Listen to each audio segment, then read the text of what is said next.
Hello guys, এসে গেছি আবার একটা নতুন ভিডিও নিয়ে। আর আজকেও একটা আন্ডাররেটেড মুভি নিয়ে আমরা কথা বলবো। সত্যি বলতে 2025-এ যা মুভি দেখেছি তার মধ্যে এই মুভিটা আমার one of the best, no doubt. একটা তামিল মুভি। আর কেন বললাম one of the best movie, কারণ কি মুভিটাতে সাউথের one of the great actor Fahadh Faasil আছে। সত্যি বলছি, ফাহাদ ফাসিলের মুভি আমি স্টোরিও দেখি না, আমি জাস্ট কাস্টে দেখি ফাহাদ ফাসিল আছে, আমি দেখতে শুরু করে দিই মুভি। কারণ কি এত ভালোই অ্যাক্টিং করে ফাহাদ ফাসিল, আর ফাহাদ ফাসিলের মুভি বেস্টই হয় যতগুলো মোটামুটি আমি দেখেছি তার মধ্যে।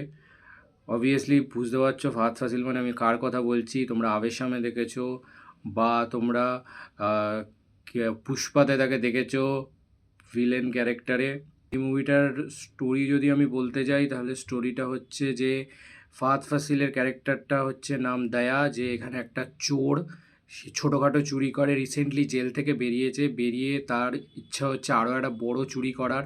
সেই চুরি করতে গিয়ে ওর সাথে দেখা হয়েছে একটা বয়স্ক লোকের, যার হচ্ছে অ্যালজাইমার্স আছে, সে সব কিছু ভুলে যায়, কিন্তু তার কাছে প্রচুর টাকা আছে।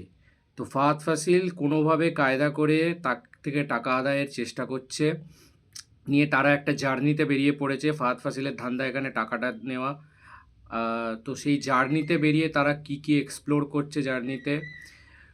ফার্স্ট হাফ তো মুভিটার এরকমই সিম্পল ছিল, বাট সেকেন্ড হাফে যা টুইস্ট নিয়েছে মুভিটা অসাধারণ। লাস্টের টুইস্টটা সত্যিই ভালো আছে।